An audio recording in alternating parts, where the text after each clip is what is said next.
Bom, comigo para começar o programa de hoje, Leonardo Sakamoto e o professor de Relações Internacionais, Leonardo Trevisan. Boa tarde aos dois, bem-vindos. Professor, começo contigo.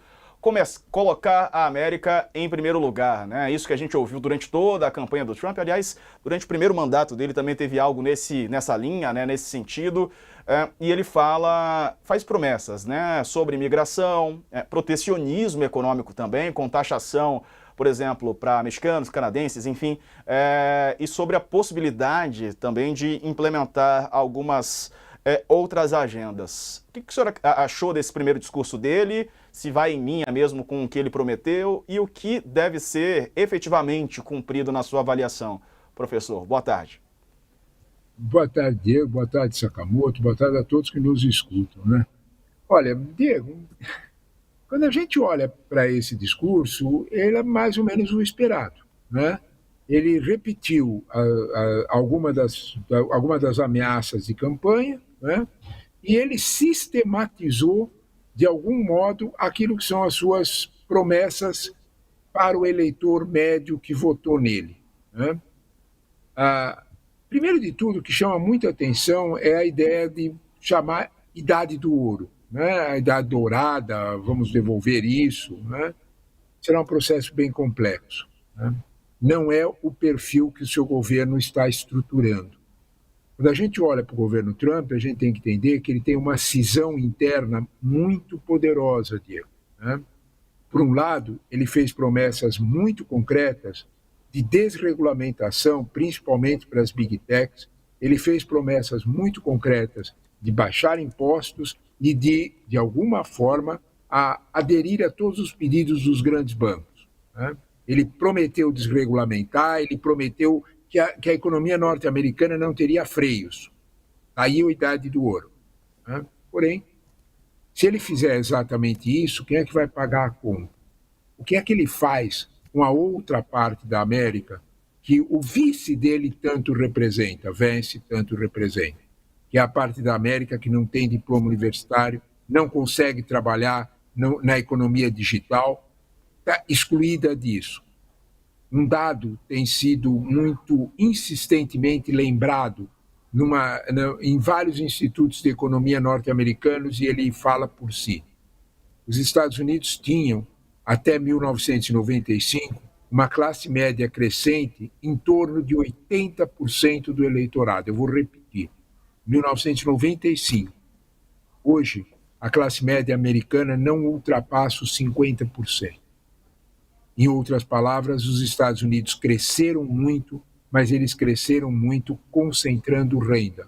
O que Trump fala, o que Trump promete, é essa concentração. Como é que ele vai fazer com as promessas que ele fez para a outra metade, a metade que representa exatamente Vance? Vamos lá as promessas, né? Ele prometeu controlar a inflação, ele prometeu redução de custos dos produtos alimentares, ele prometeu proteção de fronteira, restauração da paz interna nos Estados Unidos, domínio dos Estados Unidos em energia para não ter mais custo disso, e cidades seguras. Tá bom, montado dessa forma, né, a qual dos dois Trumps ele vai atender?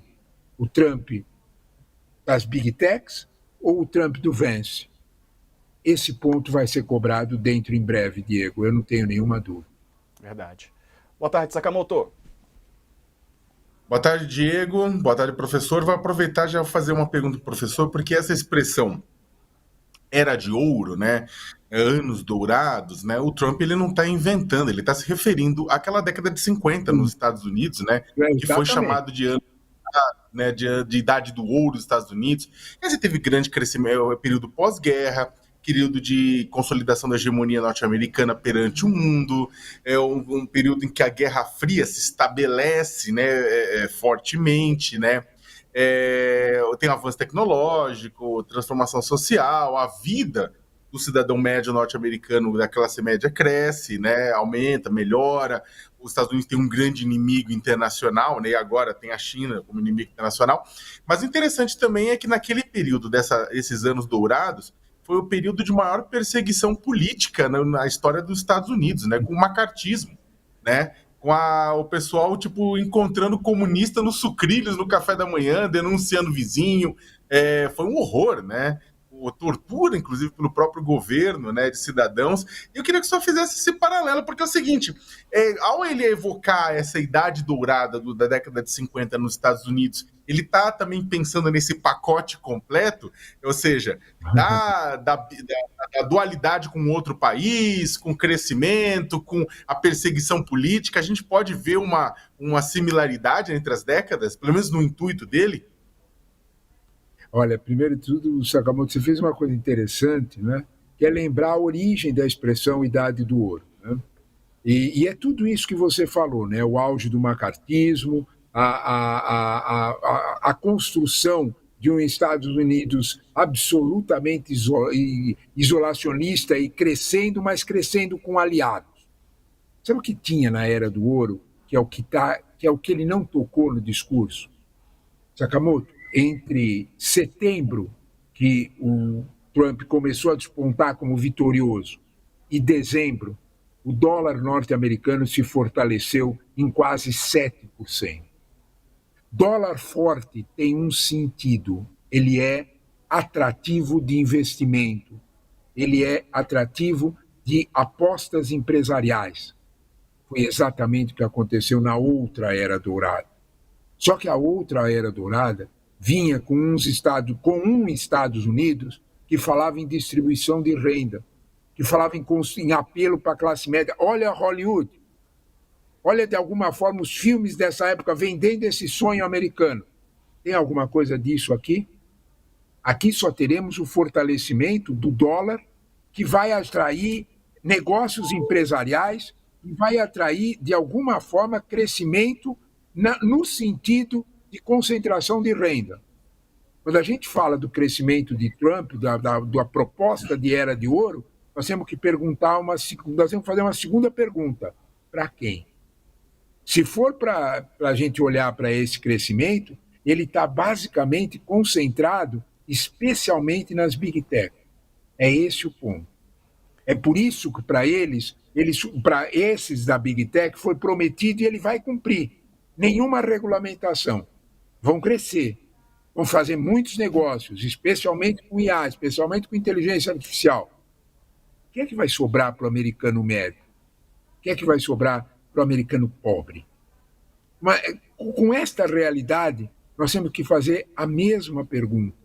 Era de ouro para quem?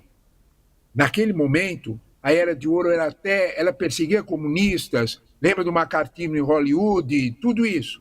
A Era do Ouro era tudo isso, mas ela permitia alguma distribuição de renda. Esta promessa de agora não fala em momento nenhum em distribuir renda, fala em concentrar. Quem pagou a festa vai cobrar. De alguma forma, é muito difícil a gente entender como é que esse discurso de Trump vai virar promessa realizada. Vai ser difícil.